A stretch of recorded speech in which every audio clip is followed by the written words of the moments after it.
হলো সব খবর, কম সময় সব খবর একসাথে আগামী 1 ঘন্টার মধ্যে আপনাদেরকে সব ধরনের খবর জানিয়ে দেব এবং প্রতিদিনকার মতো চেষ্টা করব খবরটা খুব বড় করে না বলতে এবং দ্রুততার সাথে বলতে, যাতে করে আপনারা সব আপডেট এই 1 ঘন্টায় জেনে যেতে পারেন। নিয়মিত আয়োজন জুড়ে নুসরাত বৃষ্টি আপনাদের সবাইকে স্বাগত জানাচ্ছি। শুরুর খবর একেবারেই সুখকর নয়, কারণ সকাল থেকে আহাজারি আর আর্তনাদ চলছে হাসপাতালগুলোতে। আজ খুলনা বিভাগে রেকর্ড 46 জন প্রাণ হারিয়েছেন। সবশেষ বিভিন্ন বিভাগ এবং জেলা থেকে তথ্য পাওয়ার যেই সংখ্যা, সেটি মৃতের সংখ্যা 100-রও বেশি করোনায়। খুলনা বিভাগের মধ্যে সবথেকে বেশি মৃত্যু হয়েছে কুষ্টিয়ায়, 15 জন প্রাণ হারিয়েছেন। উপসর্গ নিয়ে আরও 4 জনের মৃত্যু হয়েছে। খুলনার বিশেষায়িত 3টি হাসপাতালে 15 জনের মৃত্যু হয়েছে। রাজশাহী মেডিকেলে 12 জন প্রাণ হারিয়েছেন। বেসরকারি একটি হাসপাতালে 2 জন প্রাণ হারিয়েছেন। বগুড়ায় 5 জন মারা গেছেন। রংপুরে 16 জনের প্রাণহানি হয়েছে। ময়মনসিংহে করোনা এবং উপসর্গ নিয়ে 11 জন প্রাণ হারিয়েছেন। শেরপুরে 2 জন, চট্টগ্রামেও 6 জন প্রাণ হারিয়েছেন। রাজশাহী মহানগরীতে কিট সংকটে 4 দিন ধরে র্যাপিড অ্যান্টিজেন টেস্ট বন্ধ আছে। স্বাস্থ্য বিভাগ বলছে যে মন্ত্রণালয়ে চাহিদাপত্র পাঠানো হয়েছে, কিট পেলে আবার পরীক্ষা শুরু হবে। গত 6 জুন রাজশাহী মহানগরীতে র্যাপিড অ্যান্টিজেন টেস্ট শুরু হয়। তখন 13টি স্পটে প্রতিদিন 1000 করে নমুনা পরীক্ষা করা হতো। মহানগরীতে বন্ধ হলেও উপজেলা পর্যায়ে অ্যান্টিজেন টেস্ট চালু আছে। তবে নমুনা সংগ্রহকারী টেকনোলজিস্ট 3 জনই করোনা পজিটিভ হওয়ায় শহরে বাড়ি বাড়ি গিয়ে নমুনা নেওয়া চ্যালেঞ্জের মুখে পড়েছে। কিন্তু এটা বন্ধ হয়ে আসলে আমাদের সমস্যা হয়ে গেল। বুঝতে পারছি না আসলে এখন যে কতটা সরালো এটা বোঝা যাচ্ছে না। প্রত্যেকটা কাজে জনগণের বিঘ্নিত এবং এইটা অবিলম্বে আবার চালু করা উচিত। আমাদের কাছে স্টোরেজে বর্তমানে 4000 আছে। তো এই 4000 কিট আমরা আপাতত সিটি কর্পোরেশনকে বলছি, তারা আজকে চলে আসবে, এসে আমাদের কাছ থেকে নিয়ে যাবে, নিয়ে যেয়ে আগামীকাল থেকেই এটা শুরু করবে ইনশাল্লাহ। করোনা সংক্রমণ বৃদ্ধির সাথে সাথে হাসপাতালগুলোতে আইসিইউর তীব্র সংকট দেখা দিয়েছে। রাজধানীর বেশিরভাগ হাসপাতালেই ঢাকার বাইরে থেকে আসা রোগীরা ভর্তি হচ্ছেন এবং মহাখালী কোভিড হাসপাতালের পরিচালক ব্রিগেডিয়ার জেনারেল একে এম নাসির উদ্দিন যেমনটি জানিয়েছেন, প্রতিদিন প্রায় 60 জন করে কোভিড রোগী ভর্তি হচ্ছেন, যার সিংহভাগই ঢাকার বাইরে। মহাখালী কোভিড হাসপাতালে 212টি আইসিইউর মধ্যে 129টিতেই রোগী ভর্তি। কুর্মিটোলায় অতিরিক্ত রোগী ভর্তি হওয়ায় আইসিইউর একটি বেডও ফাঁকা নেই।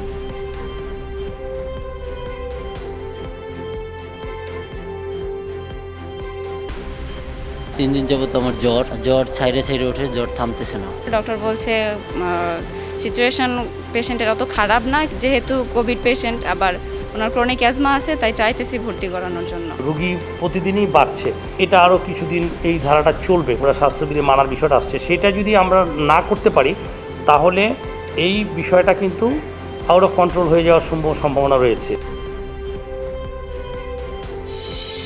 সারা দেশে 1 সপ্তাহের সর্বাত্মক লকডাউনের আজ 4র্থ দিনেও আইন শৃঙ্খলা বাহিনী কঠোর অবস্থানে আছে। যদিও আগের চেয়ে যান চলাচল এবং মানুষের চলাচল উভয়ই বেড়েছে। যারাই ঘর থেকে বের হচ্ছেন তাদেরকে চেকপোস্টে তল্লাশি এবং জিজ্ঞাসাবাদের মুখে পড়তে হয়েছে। যৌক্তিক কারণ দেখাতে না পারলে জরিমানাও গুনতে হচ্ছে। তবে গাড়ি থামিয়ে চেক করার ক্ষেত্রে দীর্ঘ সময় লেগে যাওয়ায় অনেক সময় যানজটও তৈরি হয়েছে। প্রতিদিনের মতোই জরুরি কাজে নিয়োজিত এবং শিল্প কারখানার শ্রমিকরা পরিবহন সংকটে ভোগান্তিতে পড়েন। সবই চলে, শুধু গাড়ি লোকাল বাস চলে না, আমাদের আসলে ভোগান্তি হচ্ছে। ভাড়ার কষ্ট অনেক বেশি পড়ে, এই জন্য আর কি হেরে যাচ্ছে। আমাদেরকেও সুযোগ সুবিধা দিতে হবে সরকার, কারণ আপনারা যদি 24 ঘন্টা যদি ঘরে বন্দি থাকে তাহলে আমাদের ফ্যামিলিতে চলবে না। বৈধ যদি আইডি কার্ড এবং কাগজপত্র থাকে এগুলো আমরা ছেড়ে দিচ্ছি, আর যেগুলো বিনা কারণে রাস্তায় বেরোচ্ছে তাদেরকে আমরা আইনি আওতায় নিয়ে আসতেছি। আমরা চেষ্টা করছি মানুষকে ঘরে রাখার জন্য, জরিমানা করছি। আমাদের সাথে ম্যাজিস্ট্রেট আছেন, ওনার সহায়তায় আমরা জরিমানার বিষয়টা ইমপ্লিমেন্ট করছি।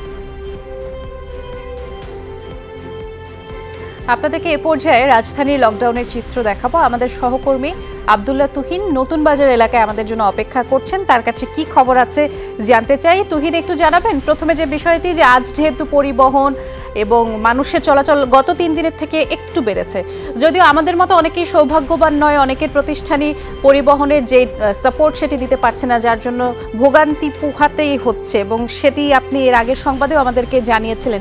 ঠিক এখনকার চিত্র কি দেখছেন যদি জানাতেন।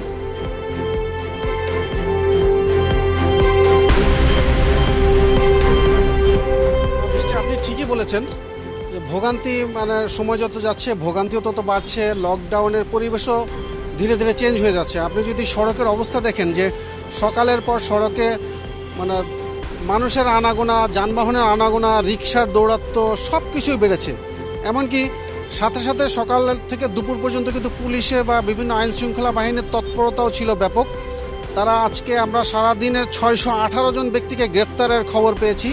এমনকি প্রায় 500 জন ব্যক্তিকে অবৈধভাবে গাড়ি বের করার জন্য, বিনা কাজে গাড়ি বের করার জন্য তাদেরকে কিন্তু জরিমানা করা হয়েছে প্রায়। স্বাভাবিকভাবেই যারা আসলে কোনো কারণ ছাড়া বের হয়েছেন তাদেরকে তো বেশ কিছু যৌক্তিক কারণ দেখাতেই হয়েছে, না হলে জরিমানা গুনতে হয়েছে, যেটি আমরা কিছুক্ষণ আগেও জানাচ্ছিলাম। আপনি অনেক বিস্তারিত তথ্য জানিয়েছেন, অনেক ধন্যবাদ তুহিন। এ পর্যায়ে আমরা কাকরাইলে যেতে চাই, আমাদের সহকর্মী তাওহিদ মিথুন সেখানে অপেক্ষা করছেন। মিথুন, লকডাউনের শুরু থেকেই যেই চিত্র দেখা গিয়েছিল আজ এসে কিছুটা পরিবর্তিত, অর্থাৎ আমি নিজেও যখন অফিসে এসছিলাম তখন আসার পথে দেখেছি যে আগের দিনগুলোর তুলনায় আজকে কিছুটা বেশি দেখা যাচ্ছে মানুষের সংখ্যা বলি কিংবা যানবাহনের সংখ্যা বলি। কাকরাইলের কি অবস্থা দেখছেন, বিশেষ করে যারা প্রশাসন কিংবা আইন শৃঙ্খলা বাহিনীর যারা সদস্যরা আছেন তারা কি বলছেন? আপনার পেছনে দেখতে পাচ্ছি অনেককেই, তাদের যে আইনের প্রয়োগ কিংবা জেল জরিমানার যে বিষয়টি চোখে পড়ে যদি সেটি একটু জানাবেন।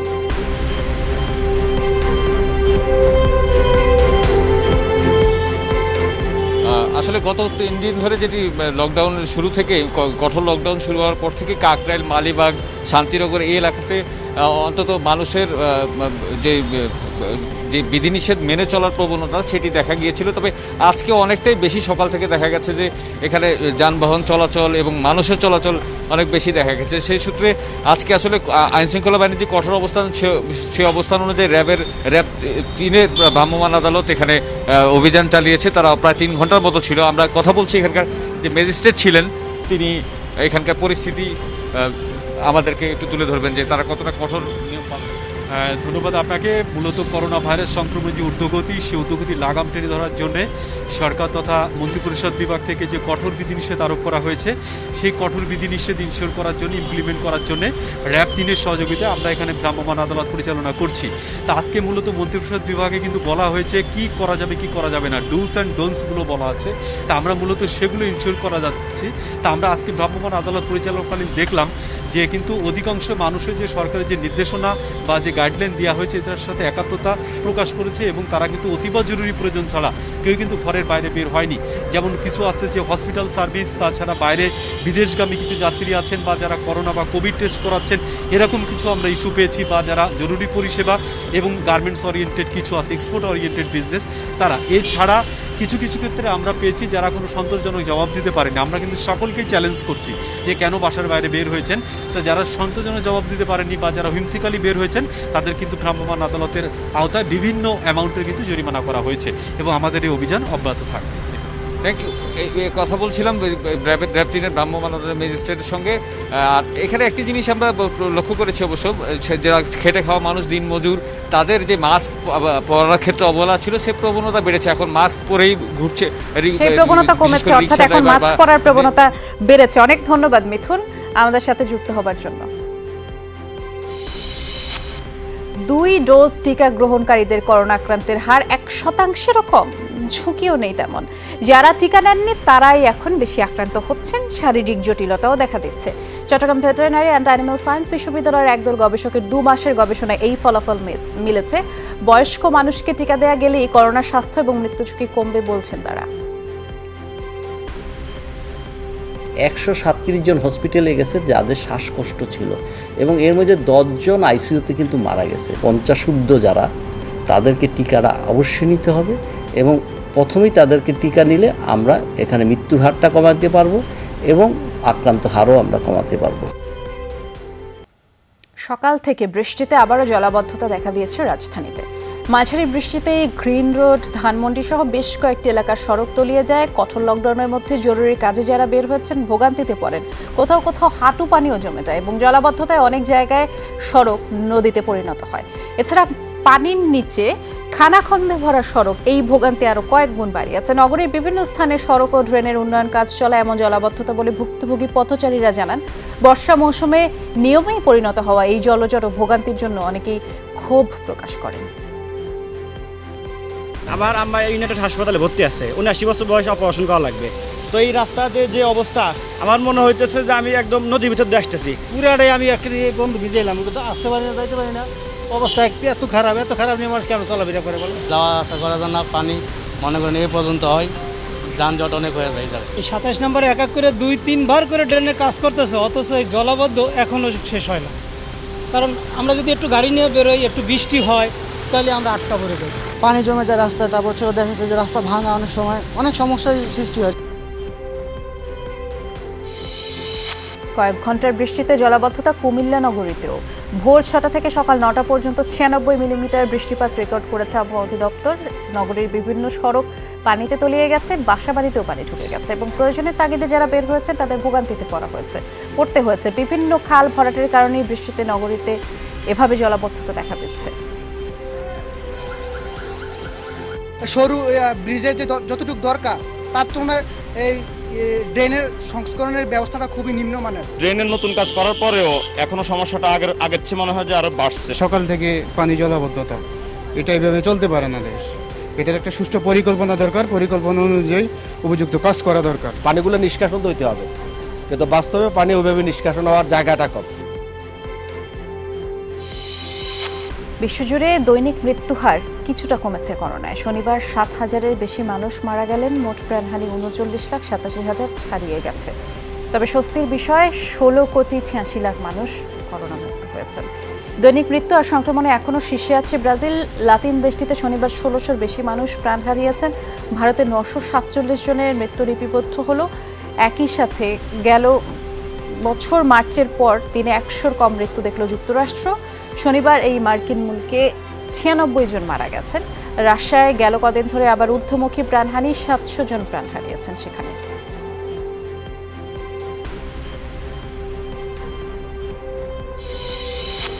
করোনার ভ্যাকসিন চুক্তিতে দুর্নীতির অভিযোগে প্রেসিডেন্ট জাইর বোলসোনারো বিরোধী বিক্ষোভে উত্তাল ব্রাজিল। শনিবার তার পদত্যাগের দাবিতে বিভিন্ন শহরে জোরালো প্রতিবাদ ছিল। এ সময় মহামারীতে 5 লাখের বেশি জনের মৃত্যুর জন্য প্রেসিডেন্টের দুর্বল স্বাস্থ্যনীতিকেই দায়ী করেন বিক্ষুব্ধ জনতা। চলমান বিক্ষোভে যোগ দিয়েছেন বিরোধী দলের নেতা কর্মীরাও। সম্প্রতি ভারতের কোভ্যাক্সিন টিকা কেনার চুক্তিতে নানা অনিয়ম এবং দুর্নীতি ধরা পড়ে, এতে করেই বিপাকে পড়েছেন বোলসোনারো। ভূমধ্য সাগরে আবার অভিবাসন প্রার্থী বোঝাই নৌকাডুবির ঘটনায় বাংলাদেশি সহ কমপক্ষে 43 জন নিখোঁজ, অন্তত 84 জনকে জীবিত উদ্ধার করা হয়েছে। ঘটনায় নিখোঁজ এবং উদ্ধার হওয়াদের মধ্যে কতজন বাংলাদেশি সেটি স্পষ্টভাবে জানা যায়নি। তবে বার্তা সংস্থা রয়টার্স জানিয়েছে শনিবার লিবিয়া থেকে ভূমধ্যসাগর হয়ে অবৈধ পথে ইতালি যাওয়ার সময় তিউনিসি উপকূলে নৌকাটি ডুবে যায়। যাত্রীদের বেশিরভাগই বাংলাদেশ, সুদান এবং এরিত্রিয়ার নাগরিক। একযোগে 5টি কৃত্রিম উপগ্রহ মহাশূন্যে পাঠালো চীন। শনিবার দেশটির তাইওয়ান উৎক্ষেপণ কেন্দ্র থেকে এই স্যাটেলাইটগুলো ছোঁড়া হয়। স্থানীয় সময় বেলা 11টা নাগাদ সফলভাবে উৎক্ষেপণ করা হয় ঝিলিন 101B, জিংশিদাই 10 এবং 3টি ঝিলিন 1 নামের স্যাটেলাইট বহনকারী রকেট। এর মাধ্যমে 376তম অভিযান পরিচালনা করল চীনের লং মার্চ রকেট সিরিজ। সাধারণত আবহাওয়া দুর্যোগের পূর্বাভাস, সমুদ্রসীমার উপরে নজরদারি এবং শত্রুপক্ষের আক্রমণের ব্যাপারে জানান দিতে এসব স্যাটেলাইট ব্যবহৃত হয়। জিম্বাবুয়ের উইকেটে বাউন্সি কন্ডিশনেও বাংলাদেশের সেরা অস্ত্র হতে পারে স্পিনাররা। দুই দেশের জমাট সিরিজের অপেক্ষায় থাকলেও নিজ দেশ জিম্বাবুয়েকে ফেভারিট বলছেন দেশটির সাবেক অধিনায়ক হ্যামিল্টন মাসাকাত্সা। শীতকাল বলেই হারারের উইকেটের চরিত্র বোঝা কঠিন তিনি মনে করছেন। সাকিব, তাইজুল, মিরাজি সিরিজের প্রভাবক বলেও মনে করেন মাসাকাত্সা। তবে নিজের দেশকে ফেভারিট বলতে দ্বিধা করেননি তিনি। কন্ডিশন যেমনই হোক না কেন সবসময় বাংলাদেশের শক্তির জায়গায় স্পেন। জিম্বাবুয়েতে হুমকি হতে পারে তাইজুল, মিরাজ, সাকিবরা। আর দুর্বলতা হলো নন কন্ডিশনে ব্যাটসম্যানদের দ্রুত মানিয়ে নিতে না পারা। আইনগত কোনো ধরনের বাধা না থাকলেও সরকার বিএনপি চেয়ারপারসন খালেদা জিয়াকে চিকিৎসা নিতে বিদেশে যেতে দিচ্ছে না, এমন অভিযোগ দলের মহাসচিব মির্জা ফখরুল ইসলাম আলমগীরের। দুপুরে এক ভার্চুয়াল ব্রিফিংয়ে বলেছেন, করোনা ভাইরাস মোকাবেলায় লকডাউন দেওয়া হলেও সাধারণ মানুষকে সহায়তায় কার্যকরী কোনো ব্যবস্থাই রাখা হয়নি। বাজেট অধিবেশনের সমাপনী বক্তব্যে বিএনপি ও দলটির প্রতিষ্ঠাতা জিয়াউর রহমানকে নিয়ে প্রধানমন্ত্রী শেখ হাসিনা যেই মন্তব্য করেছেন তার কঠোর সমালোচনা করে মির্জা ফখরুল বলেন, মন গড়া কথা বলেছেন প্রধানমন্ত্রী। জিয়া সম্পর্কে নেতিবাচক মনোভাব পরিহারের আহ্বান তার। গতকাল সংসদে সংসদ নেতা হিসাবে শেখ হাসিনার বক্তব্য অনভিপ্রেত ও রাজনৈতিক স্বাধীনতা বিবর্জিত। সংসদ নেতা তার মন গড়া কল্পকাহিনীর মধ্য দিয়ে একজন মহান মুক্তিযোদ্ধা, গণতন্ত্রের আপসহীন নেত্রী, জনগণের আস্থাভাজন প্রিয় নেতাকে প্রতিপন্ন করতে চেয়েছেন। সভা এই ধরনের বক্তব্যের তীব্র নিন্দা ও প্রতিবাদ জানায়। বিশেষজ্ঞ মত দিয়ে সরকারের সমালোচনা না করে করোনায় মানুষের পাশে থাকতে বিএনপি ও বিশিষ্টজনদের প্রতি আহ্বান তথ্য ও সম্প্রচার মন্ত্রী ডক্টর হাসান মাহমুদের। সকালে ধানমন্ডিতে আওয়ামী লীগ সভাপতির রাজনৈতিক কার্যালয়ে বিভিন্ন হাসপাতালের জন্য হাইফ্লো ক্যানুলা সহ সুরক্ষা সামগ্রী বিতরণ অনুষ্ঠানে এই আহ্বান জানিয়েছেন তিনি। দলের ত্রাণ ও সমাজ কল্যাণ উপকমিটির পক্ষ থেকে সব সরঞ্জাম বিতরণ করা হয়। তথ্যমন্ত্রী তখন বলেন, করোনায় মানুষের পাশে আছে আওয়ামী লীগ। যারা করোনার আগে এবং করোনাকালীন সময়েও সরকারের সবসময় সমালোচনায় ব্যস্ত থাকে এবং তাদের কেউ কেউ বিশেষজ্ঞ বলে দাবি করে, তাদের কাউকে কিন্তু এখন আর করোনার সময় খুঁজে পাওয়া যাচ্ছে না, কিন্তু তাদের সমালোচনার মুখ কিন্তু বন্ধ হয় না। এবারের কুরবানির ঈদে অনলাইনে হাটে 1 লাখ পশু বিক্রি হবে বলে আশা প্রকাশ করেছেন ঢাকা উত্তর সিটির মেয়র আতিকুল ইসলাম। দুপুরে ডিজিটাল হাট প্ল্যাটফর্ম উদ্বোধনের ভার্চুয়াল অনুষ্ঠানে মেয়র বলেছেন, গেল বছর মাত্র 2.5 সপ্তাহেই অনলাইনে হাটে 27,000 পশু বিক্রি হয়েছিল। এবার তাই মহামারীর ঝুঁকি এড়াতেই নতুন আঙ্গিকে পশুর হাটের ওয়েবসাইট নিয়ে আসা হচ্ছে। ডিজিটাল হাটে পশু ক্রয় করে ক্রেতারা যাতে প্রতারিত না হন সেজন্য লেনদেন হবে ব্যাংকের মাধ্যমে এবং ক্রেতা সন্তুষ্ট হলেই কেবল ব্যাংক থেকে টাকা ছাড় করতে পারবেন বিক্রেতারা। অনুষ্ঠানে প্রাণী সম্পদ মন্ত্রী সরকার রেজাউল করিম বলেছেন, সারা দেশে 1,19 লাখ পশু কুরবানির জন্য প্রস্তুত। 1 লক্ষ লোককে আমরা যদি আজকে ডিজিটালের মাধ্যমে গরুটা বিক্রি করতে পারি, তাহলে মিনিমাম 5 লক্ষ লোক কিন্তু গরুর হাটে যাবে না। আমরা কন্টামিনেশন থেকে আমরা রক্ষা করতে পারবো। প্রতিটি পৌরসভায় এবং গ্রোথ সেন্টারগুলিতে আমরা মডার্ন স্লটার হাউস করে দিচ্ছি, যেখানে বিজ্ঞানসম্মত উপায়ে গরু জবাই হবে, তার রক্ত বা বর্জ্য সেগুলোকেও নিয়ে প্রক্রিয়াজাতকরণ করে তা দিয়ে কি করা যায় সেটাও করা হবে। করোনায় আক্রান্ত হয়ে মারা গেছেন বিশিষ্ট কবি, গীতিকার ও বীর মুক্তিযোদ্ধা ফজলে খুদা। ইন্না লিল্লাহি ওয়া ইন্না ইলাইহি রাজিউন। ভোর 4টার দিকে রাজধানীর সোহরাওয়ার্দী হাসপাতালে চিকিৎসাধীন অবস্থায় তিনি মারা যান।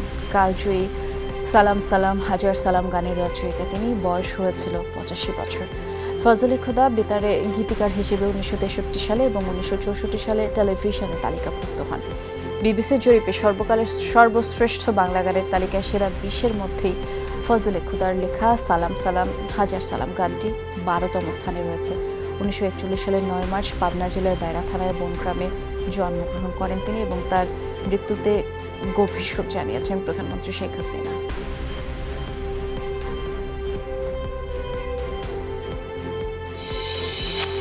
ফিলিপাইনে সামরিক বিমান বিধ্বস্ত হয়ে কমপক্ষে 29 আরোহীর প্রাণ গেছে। রোববার সিয়ন-30 বিমানের 92 আরোহীর মধ্যে 50 জনকে জীবিত উদ্ধার করা গেছে। বাকিদের উদ্ধারে অভিযান চলছে এবং রোববার স্থানীয় সময় 12:30 নাগাদ এই দুর্ঘটনা ঘটে। সুলু প্রদেশের জলদ্বীপে বিমানটি অবতরণের চেষ্টা করলেই এই দুর্ঘটনা ঘটে। তখন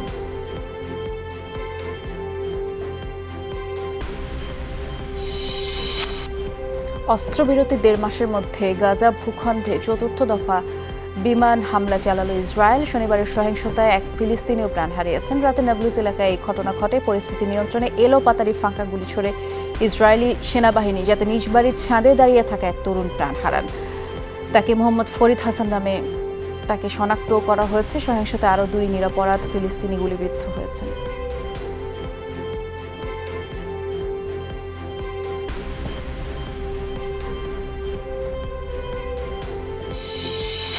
যুক্তরাষ্ট্রের স্বাধীনতা দিবসের আগ মুহূর্তে 11 সশস্ত্র মিলিশিয়া সদস্যকে গ্রেফতার করল বোস্টন পুলিশ। শনিবার এই তথ্য নিশ্চিত করা হয়েছে। সন্ত্রাসবাদী দলটি WBZ বোস্টন হিসেবেই পরিচিত এবং দাবি করা হচ্ছে যে হাইওয়েতে সেনা ছদ্মবেশে থাকা দলটিকেই সশস্ত্র অবস্থায় দেখে সন্দেহ হয়।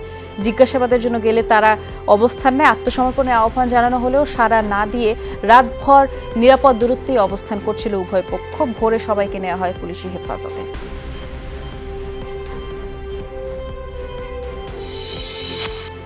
সিরিয়ার ইদলিবে সেনাবাহিনীর অভিযানে শিশুসহ কমপক্ষে 8 বেসামরিক নাগরিক প্রাণ হারিয়েছেন। শনিবার এ তথ্য জানিয়েছে Syrian observatory for human rights. শনিবার জাবাল আল জাভিয়ার এলাকার বেশ কয়েকটি জায়গায় কামানের মাধ্যমে হামলা চালানো হয়। তাতে সিরিয়ার বিদ্রোহী যে অধ্যুষিত সব অঞ্চল আছে তা উত্তপ্ত হয়ে ওঠে। হামলায় একই পরিবারের 5 সদস্য নিহত হয়েছেন।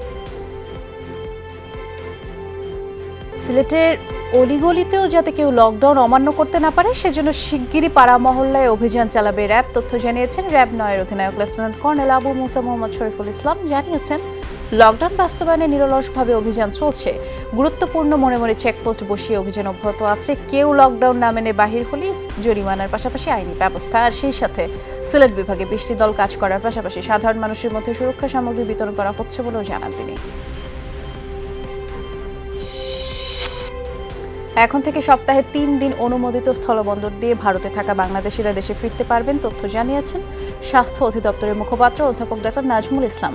ভার্চুয়াল ব্রিফিংয়ে তিনি জানিয়েছেন বেনাপোল, হিলি, আখাউড়া, বুড়িমারি, সোনা মসজিদ ও দর্শনা স্থলবন্দর দিয়ে রোব, মঙ্গল, বৃহস্পতিবার দেশে ফেরা যাবে।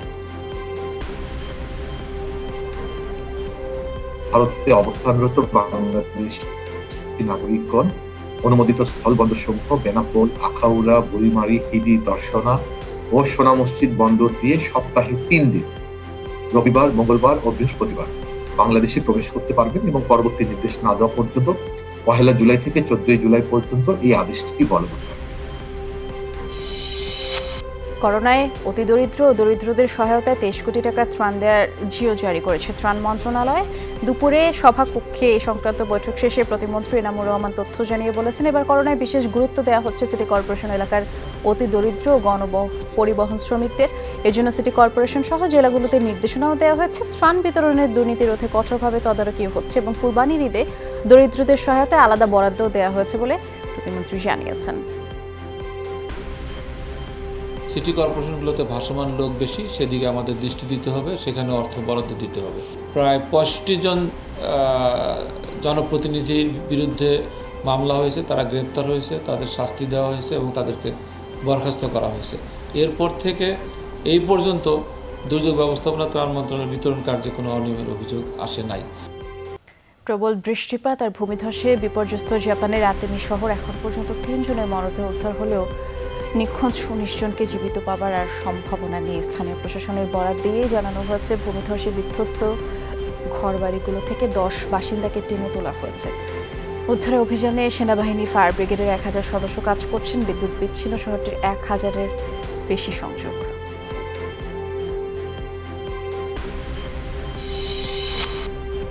ফ্লোরিডায় ধসে পড়া চ্যাম্পলিন টাওয়ারের বাকি অংশ গুড়িয়ে দেওয়ার অনুমতি দিলেন কাউন্টি মেয়র দানিয়েলা লেফেনকাফা। তাই স্থগিত করা হয়েছে উদ্ধার অভিযান। মেয়র জানিয়েছেন প্রকৌশলীদের পরামর্শে পরিকল্পিত উপায়ে বিস্ফোরক দিয়েই ধ্বংস করা হবে ভবনের বাকি অংশ। গত 24 জুন হঠাৎ করেই ভেঙে পড়ে সার্ফসাইড এলাকার 12 তলার ভবনটির একাংশ। ধ্বংসস্তূপের নিচ থেকে 24 জনের মরদেহ উদ্ধার করা হয়।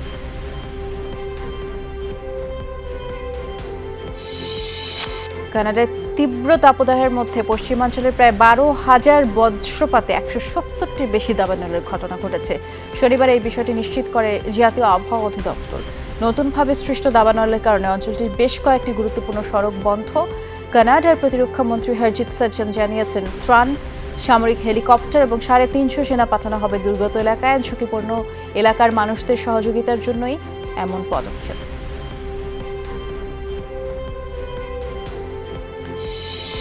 মাঝ সমুদ্রে দাউ দাউ করে জ্বলছে আগুন। দেখতে পাচ্ছেন আপনারা মেক্সিকো উপসাগরের এই ভিডিওটি সামাজিক যোগাযোগ মাধ্যমে বেশ সাড়াও ফেলেছে।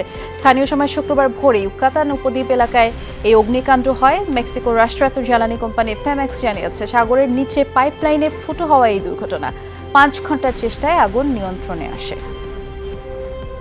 তোপখানা রোডে শিশু গৃহকর্মীকে নির্মম নির্যাতনের ঘটনায় গৃহকর্ত্রী এবং তার স্বামীকে আটক করেছে পুলিশ। সুইটি নামের 12 বছরের ওই শিশুটি বাসায় 9 মাস ধরে কাজ করছিল। প্রায় প্রতিদিনই নানা অজুহাতে গৃহকর্তা এবং গৃহকর্ত্রী উভয়ই শিশুটিকে মারধর করত এবং শনিবার নির্যাতনের পরে মেয়েটি বেরিয়ে আরেকটি ফ্ল্যাটে আশ্রয় নেয়। পরে নির্যাতিত এই মেয়েটির ছবি সহ পোস্ট দেয় তার এক প্রতিবেশী।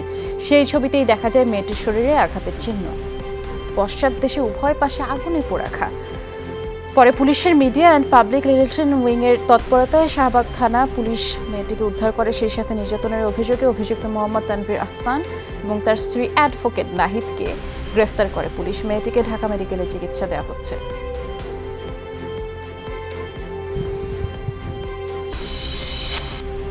কুমিল্লা কেন্দ্রীয় কারাগারে এক বন্দীকে নির্যাতনের ভিডিও ভাইরাল হয়েছে সামাজিক যোগাযোগ মাধ্যমে এবং সেই ঘটনা অনুসন্ধান করে জানা গেছে যে মাদকের রমরমা ব্যবসায় জড়িত তারা এবং কারারক্ষীদের হাত ধরেই মাদক কারাগারে প্রবেশ করে, আর বন্দীদের যোগসাজশে সেটি আবার কারা অভ্যন্তরের ভোক্তাদের কাছে পৌঁছে যায়। গত কয়েক মাসে এমন ব্যক্তিদের বিরুদ্ধেই সাঁড়াশি অভিযান চলে। বন্দী নির্যাতনের ঘটনা এরই মধ্যে কুমিল্লা কারাগারের প্রধান কারারক্ষী সহ 3 জনকে সাময়িক বরখাস্তও করা হয়েছে। প্রায় 26 থেকে 27 জনের বিরুদ্ধে আমরা বিভাগীয় ব্যবস্থা গ্রহণ করেছি এবং 2 জনের বিরুদ্ধে ফৌজদারি আইনে মামলা পর্যন্ত করা হয়েছে। যারা মাদক বা অন্যান্য বিভিন্ন কারা অপরাধ করে থাকছে, এই বিগত 2 মাসের একটা পরিসংখ্যানে বলবো প্রায় 80 জনকে বিভিন্ন অপরাধের কারণে পানিশমেন্ট দেওয়া হয়। যারা যারা এখানে ছিল কারারক্ষী তাদের সাথে খুব উশৃঙ্খল আচরণ করে, তারা তাকে মাথা মারতে যায় এক পর্যায়ে, তারপর তাকে উঠে দাঁড়িয়ে আবার চেষ্টা করে, তখন তাকে নিবৃত্ত করার চেষ্টা করে।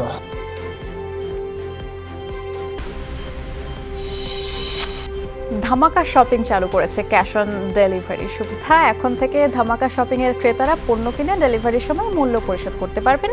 আর এই বিষয়ে ধামাকা শপিং এর সিওও সিরাজুল ইসলাম রানা বলেছেন, গ্রাহকদের সুবিধা এবং ই কমার্স কেনাকাটাকে আরও সহজ করার লক্ষ্যেই তারা কাজ করে যাচ্ছেন। ক্যাশ অন ডেলিভারির ক্ষেত্রেও গ্রাহকদের নির্ধারিত চার্জ প্রদান করতে হবে বলেও কর্তৃপক্ষ জানিয়েছে।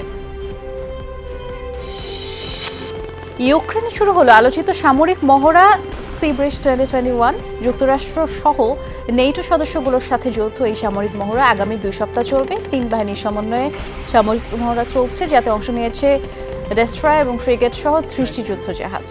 পাশাপাশি 40টি বোমারু এবং যুদ্ধ বিমানও এই মহড়ায় অংশ নিয়েছে। এছাড়াও ক্ষেপণাস্ত্র, সাজোয়াজান, ট্যাঙ্ক, দূরপাল্লার কামান নিয়েও প্রশিক্ষণ চলছে। নারী সেনাদের হাই হিল পরানো নিয়ে আবারও বিতর্কে জড়ালো ইউক্রেন। দেশটির 30তম স্বাধীনতা দিবসের কুচকাওয়াজের অনুশীলনে দেখতেই পাচ্ছেন আপনারা, নারীরা ইউনিফর্মের সাথে সামরিক বুট না পরে হাই হিল পরেন। এই ঘটনায় তোলপাড় চলছে। দেশটির পার্লামেন্ট সদস্যরা প্রতিরক্ষা বাহিনীর বিরুদ্ধে অবমাননার অভিযোগ এনেছেন। তাদের দাবি এর মাধ্যমে অপমান করা হচ্ছে নারী সেনাদের। ক্ষোভ জানিয়েছে বিভিন্ন মানবাধিকার সংস্থাও, যদিও ইউক্রেনের প্রতিরক্ষা মন্ত্রণালয় বলছে স্বাস্থ্যগত দিক বিবেচনা করে ভারী বুটের বদলে হালকা হিল পরানোর সিদ্ধান্ত হয়। আমার কাছে আজকে সব খবরের যত আপডেট ছিল আপনাদেরকে জানিয়ে দিয়েছি। এছাড়াও 24 ঘন্টায় যমুনা টেলিভিশনের সাথে থাকতে ভিজিট করুন আমাদের ওয়েবসাইট, ফেসবুক পেজ এবং ইউটিউব চ্যানেলে। লগ ইন করুন www.jomuna.tv, facebook/যমুনা টেলিভিশন, youtube/যমুনা টিভি। এতক্ষণ সাথে ছিলেন, অনেক ধন্যবাদ। নিরাপদে থাকবেন।